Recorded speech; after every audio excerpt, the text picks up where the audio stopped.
Student, please subscribe my channel and push bell icon. By this, give respect to your Jai sir.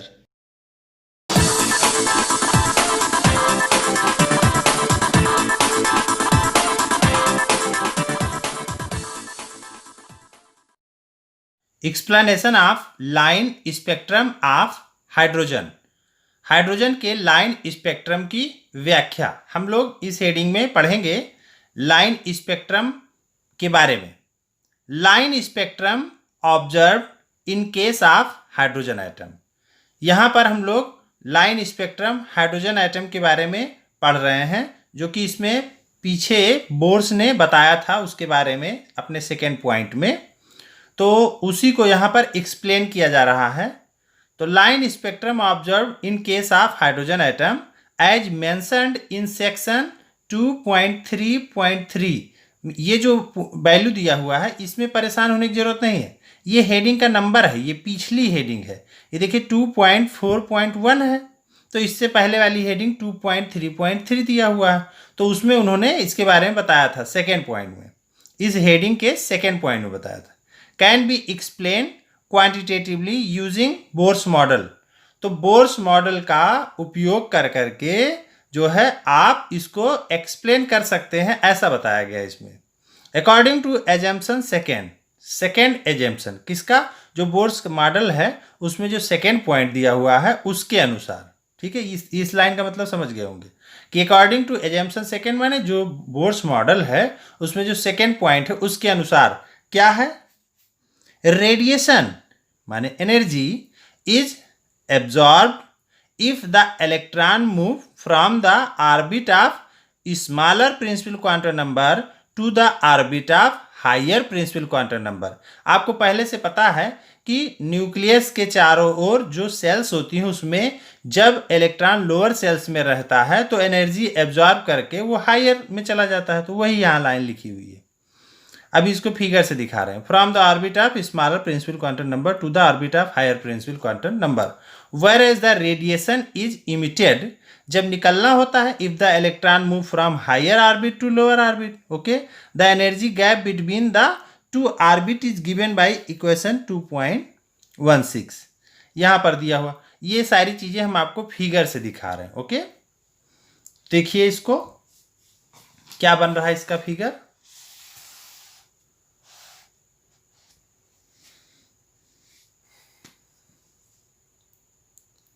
ये हो गया nucleus, ये इसकी sales हो गई।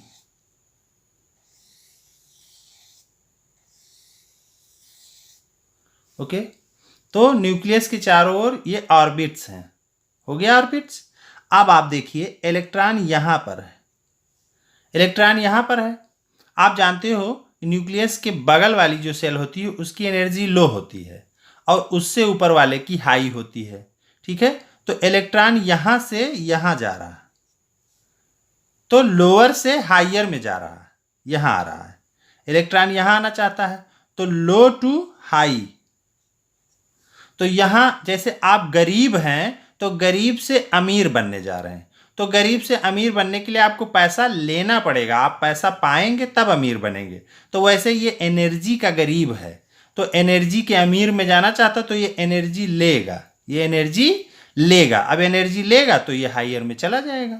तो जब एनर्जी ले रहा है तो इसका एक स्पेक्ट्रम बन जाएगा। तो देखिए ये वैसे तो कंटिन्यूअस इसमें ऐसे घूमता रहेगा, तब एनर्जी ना लेगा ना देगा और अपनी ये फिक्स्ड सेल में ये घूमता रहेगा। ओके, लेकिन ऐसा बताया गया है कि जब इलेक्ट्रॉन अपनी लोअर एनर्जी छोड़ता है और हायर में जाता है तब वो एनर्जी लेता है, तो इसीलिए लाइन बनती है, इसीलिए स्पेक्ट्रम की लाइन बनती है।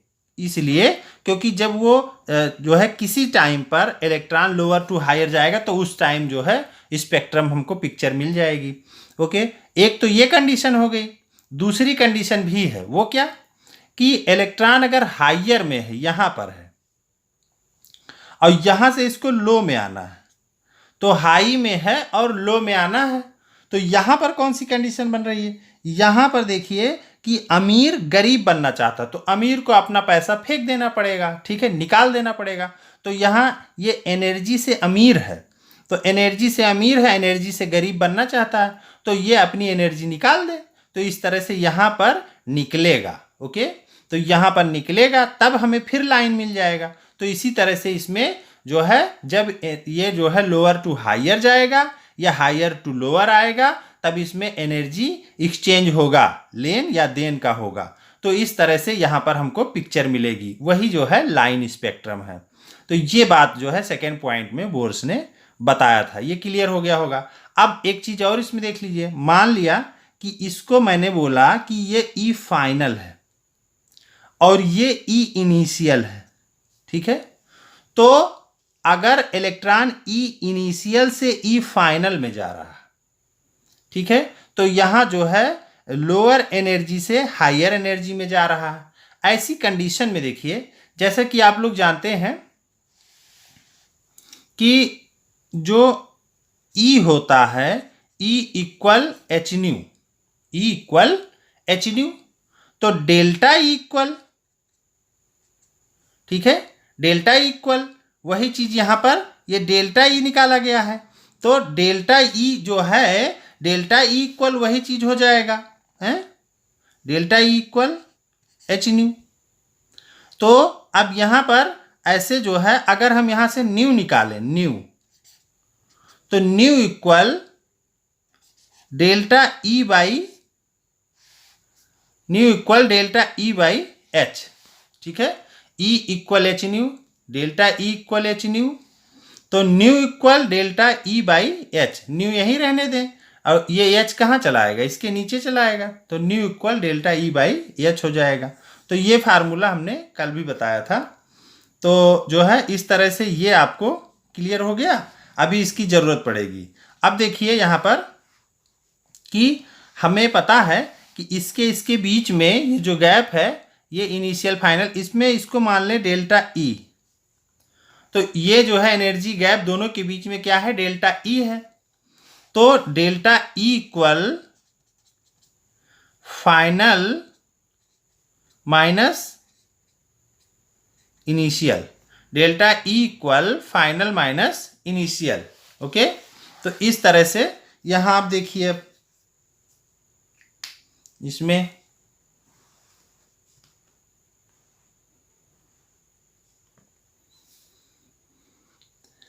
Delta E equal E final minus E initial. Clear, ये कहां से आया बता दिया मैंने। कंबाइनिंग इक्वेशन 2.13 एंड 2.16, 2.13 और 2.16 को कंबाइन करेंगे।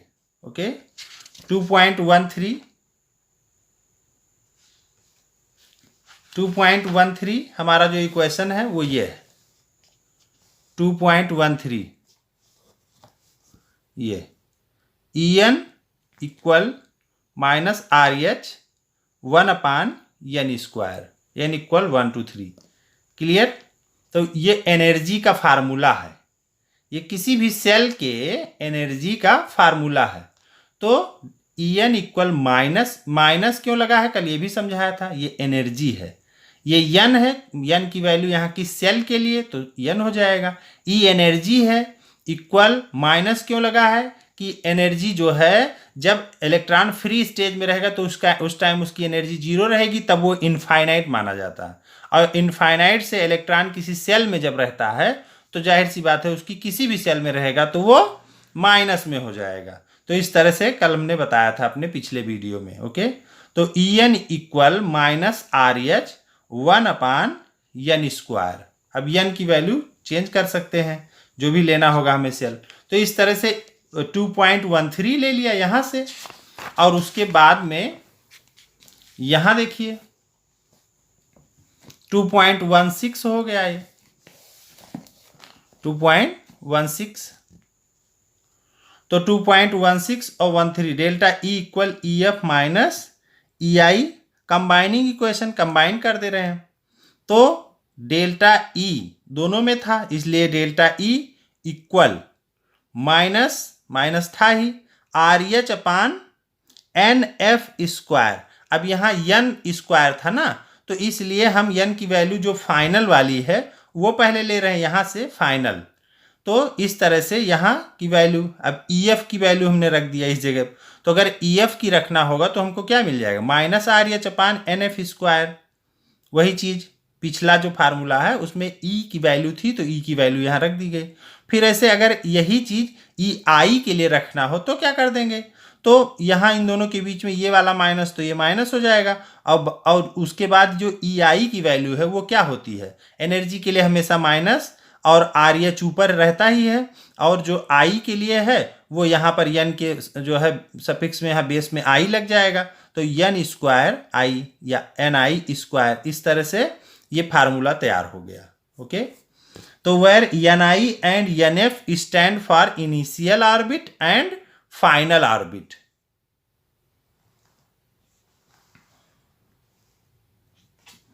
तो इस तरह से यहां तक हम लोग पहुंच गए फाइनल ऑर्बिट। तो delta E equal RH 1/NI² minus 1/NF²।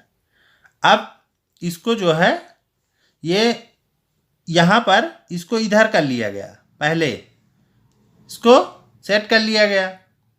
तो जब इसको इधर किया गया तो ये जो है RH, ये दोनों को सॉल्व किया गया तो ये RH दोनों में था, RH यहाँ कॉमन हो गया। देखिए डेल्टा E इक्वल ये RH दोनों में था, ये कॉमन हो गया। यहाँ माइनस में है -RH/NF², तो ये चीज़ माइनस में आ रही है, और यहाँ माइनस और माइनस प्लस में हो जाएगी, तो इसको आगे कर देते हैं।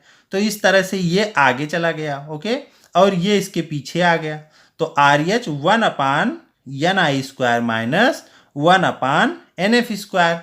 ये इतना क्लियर। अब RH की यहाँ वैल्यू रख दिया गया 2.18 इंटू 10⁻−18 जूल, ये RH की वैल्यू है, रख दिया गया। अब वैसे ही इसमें कोई बदलाव नहीं, 1/NI² माइनस 1/NF², ये वैसे का वैसे ही हो गया। ओके, अब आगे देखिए, the frequency new associated with the absorption and emission of the photon can be evaluated by using equation 2.18। तो ये जो है आपको पता है पहले से इस फार्मूले के बारे में, न्यू इक्वल डेल्टा E/H, अभी मैंने निकाल के दिखाया था कि न्यू इक्वल डेल्टा E/H कहाँ से, भाई delta E equal H new होता है, तो nu equal delta E/H equal. अब आपको डेल्टा E की वैल्यू यहाँ मिल चुकी है ऊपर, ये डेल्टा E की वैल्यू ये है, ये डेल्टा E है RH 1/, तो ये वाला लेने के बजाय चाहे ये ले सकते हैं 2.18, ये वाला, ये डेल्टा E की वैल्यू है, तो इसको डेल्टा E की जगह पर रख सकते हैं। तो देखिए न्यू इक्वल डेल्टा E/H, तो ये वैसे ही रह गया, H यहाँ भी वैसे ही रह गया, बस केवल डेल्टा E की जो वैल्यू थी वो क्या थी, RH 1/NI² माइनस 1/NF²। अब इसको क्या किया गया, वैल्यू इसका रख दिया गया पूरा। तो वैल्यू कैसे रखा गया, RH की वैल्यू आपको जानते ही हैं, अभी ऊपर बताया, ठीक है। और ये सारी चीज़ें वैसे को वैसे हैं ही, बस खाली H की वैल्यू प्लैंक कांस्टेंट होता है, ये फिक्स होता है, ये आपको ध्यान रखना चाहिए। 6.626 इंटू 10⁻34 जूल सेकेंड। ओके, तो इस तरह से ये फिक्स होता है, ये ध्यान रखना है। अब आगे देखिए इसमें, तो इसको सॉल्व कर दिया गया, तो हमको जो वैल्यू मिली सॉल्व करने के बाद वो 3.29 into 10⁻15 1/NI² minus 1/NF² hertz. Solve करने पर ये मिला। And in terms of wave number nu bar, अगर इसको न्यू के बजाय न्यू बार के रूप में लेना हो हमको, तो क्या हो जाएगा, न्यू के बजाय न्यू बार हम ले लें, तो आपको पता है कि जो न्यू बार होता है, ये न्यू बार इक्वल 1/λ होता है। न्यू बार वेव नंबर इक्वल 1/λ होता है। ओके, अच्छा, उसके बाद यहां पर आप देखिए लैम्डा की वैल्यू रख देंगे, लैम्डा की वैल्यू रख देंगे, लैम्डा की वैल्यू आपको, तो C equal new lambda, C equal new lambda, तो न्यू बार इक्वल 1/लैम्डा। तो अब यहां से लैम्डा इक्वल क्या हो जाएगा, तो C बाई न्यू, न्यू इधर चला आएगा, तो लैम्डा इक्वल हो जाएगा C बाई न्यू, ये लैम्डा हो जाएगा, तो C बाई न्यू। अब हम यहाँ क्या कर सकते हैं कि जहाँ लैम्डा है वहाँ हम रख सकते हैं nu bar equal to 1/C by nu. और क्या कर सकते हैं हम, न्यू बार इक्वल, ये न्यू ऊपर चला जाएगा, nu by C, nu bar equal nu by C, ये आ गया।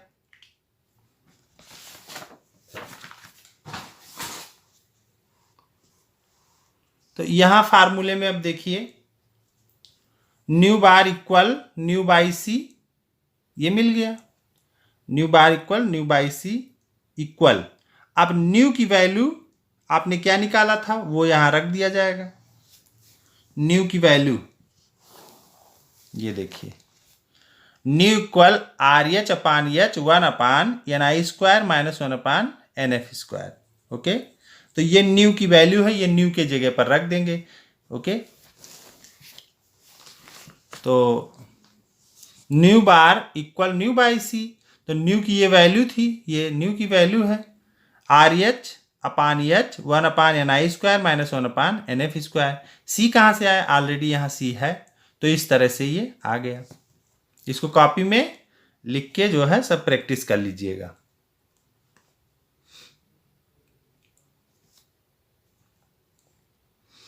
अब सारी जो है इनकी वैल्यू रख दिया जाए यहाँ, तो सारा वैल्यू यहाँ रख दिया गया और रखने के बाद में इसको सॉल्व कर दिया गया। सॉल्व होने के बाद में ये क्या मिला,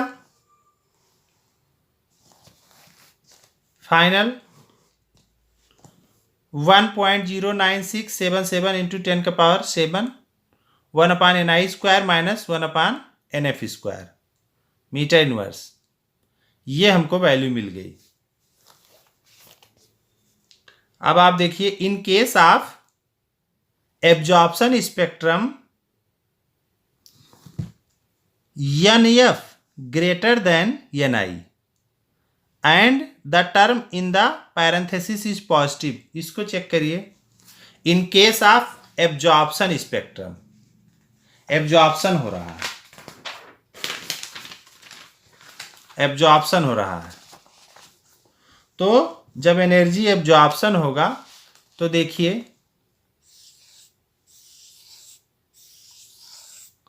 ये सेल्स हैं, अब इलेक्ट्रॉन यहां से यहां जा रहा है, ये इलेक्ट्रॉन है, यहां से ये लोअर एनर्जी है, ये हाइयर एनर्जी है, ये EI हो गया और ये EF हो गया। तो इलेक्ट्रॉन यहां से यहां जा रहा है तो ये एनर्जी ले रहा है, एनर्जी ले रहा है, तो यहां एब्जॉर्प्शन स्पेक्ट्रम होगा, ये एनर्जी ले करके यहां जाएगा तो ये एब्जॉर्प्शन स्पेक्ट्रम होगा।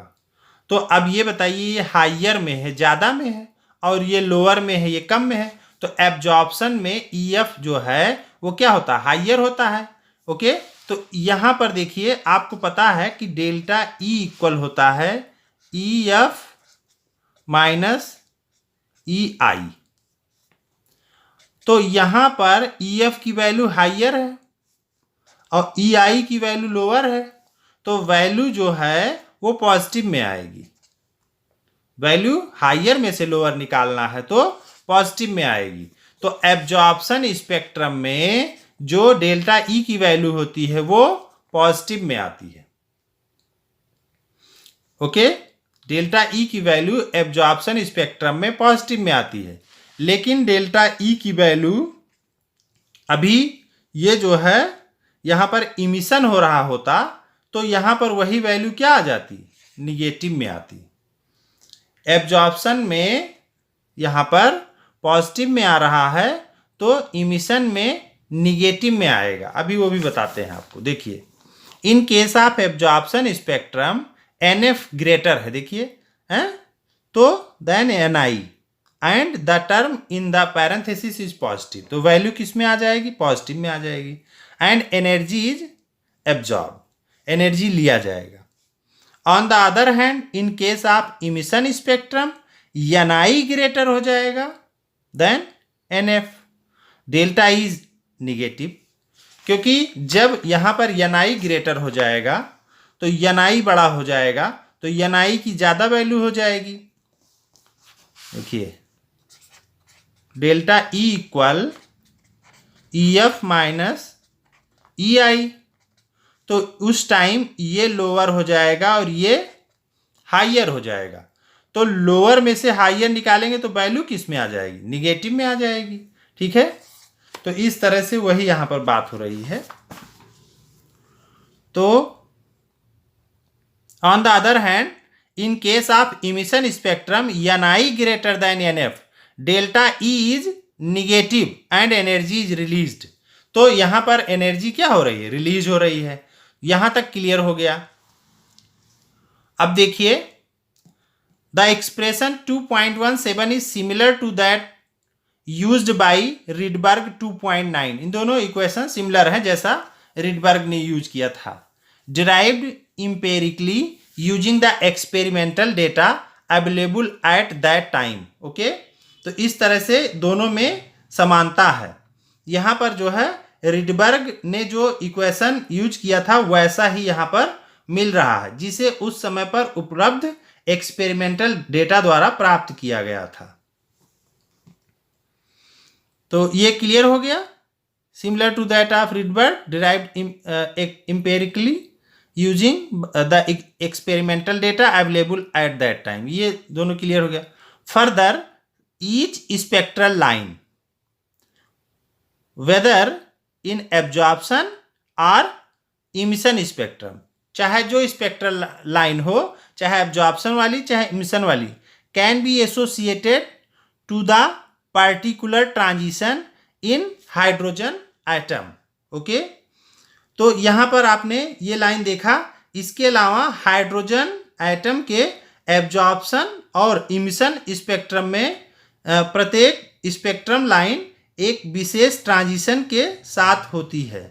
तो ये आपने जो है क्लियर किया कि each spectral line whether in absorption और emission spectrum can be associated to the particular transition in hydrogen atom.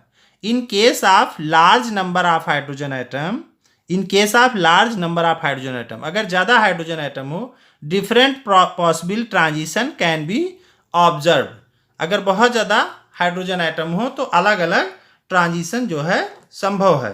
कई हाइड्रोजन एटम के स्पेक्ट्रम के नॉलेज में कई संभव ट्रांजिशन देखे जा सकते हैं और उनसे कई स्पेक्ट्रम लाइन प्राप्त होती है। किसी स्पेक्ट्रम लाइन की जो इंटेंसिटी है वो इस बात पर निर्भर करती है कि एक समान वेवलेंथ या फ्रीक्वेंसी वाले कितने फोटॉन एब्जॉर्ब या इमिट होते हैं। ओके, तो ये लाइन क्लियर कर लीजिए। Each spectral line whether in absorption और emission spectrum can be associated to the particular transition in hydrogen atom. In case of large number of hydrogen atom, different possible transition can be observe and this leading to large number of spectral line. इसी तरह से बहुत सारी spectral line हमको प्राप्त हो जाएगी। The brightness और intensity of spectral line depend upon the number of photon of same wavelength और फ्रीक्वेंसी एब्जॉर्ब्ड और इमिटेड। तो ये जो है इसकी स्पेक्ट्रल लाइन की जो ब्राइटनेस है वो इन पर डिपेंड करती है कि intensity of spectral line depend upon the number of photon, photon की संख्या पर डिपेंड करती है, ऑफ सेम वेवलेंथ और फ्रीक्वेंसी पर डिपेंड करती है जो एब्जॉर्ब या इमिट हो रहा होता है। ओके, तो इस तरह से ये इसका एक्सप्लेनेशन था हाइड्रोजन स्पेक्ट्रम का। इसमें ये जो है क्वेश्चन दिया हुआ है, what are the frequency and wavelength of photon emitted during a transition from n = 5 state to the n = 2 state in the hydrogen atom. इसमें जो है इसका Ni5 and NF2, this transition gives rise to a spectral line in the visible region of the Balmer series. ये किसका है, जो है 2 वहाँ पर आता है बामर वाले में, बामर सीरीज फ्रॉम इक्वेशन 2.17। तो ये जो है वहाँ से फार्मूला लगाएंगे, डेल्टा ई इक्वल, ये वैल्यू आप जानते हैं, यहाँ पर रख दिया गया इसके फार्मूले में। तो ये सॉल्व करने के बाद इतना आया, it is an emission energy, चूंकि माइनस में आ रही है तो ये जो है इमिशन एनर्जी है। The frequency of photon taking energy in terms of magnitude is given by, तो आपको पता है delta nu equal delta E upon H होता है, वैल्यू रख देंगे, इसका सॉल्व कर देंगे। Lambda equal C by nu होता है, तो सी की वैल्यू पता है पहले से, न्यू की वैल्यू मिल गई है, रख देंगे, इतना एनएम आ गया। वैसे ही 2.11 में calculate the energy associated with the first orbit of He plus, what is the radius of this orbit. तो इसमें एनर्जी का फार्मूला ये है, here He plus n equal 1 Z equal 2 पहली सेल के लिए, और इसका जो एटॉमिक नंबर है वो 2 होता है हीलियम का, वही यहाँ पर रख देंगे। तो यहाँ पर n की वैल्यू 1 है, रख दिया गया। यहाँ n की वैल्यू ये यहाँ भी 1, En 1, सारा कुछ हो गया। ओके, अब इसको सॉल्व कर दिया गया। The radius of the orbit is given by equation, radius के लिए कल मैंने बताया था ये फार्मूला होता है, इसमें n की वैल्यू रख दिया गया, z की वैल्यू रख दिया गया, सॉल्व कर दिया गया। तो ये इतना आ गया आपका। अब हमको पढ़ाना है लिमिटेशंस ऑफ बोर्स मॉडल, तो इसको नेक्स्ट वीडियो में पढ़ाएंगे, और इसको जो है लाइक शेयर और सब्सक्राइब करना ना भूलें, और जो पुराने हैं पहले से किए हुए हैं वो लाइक शेयर कर दें और अच्छे कमेंट कर दें। बहुत बहुत धन्यवाद।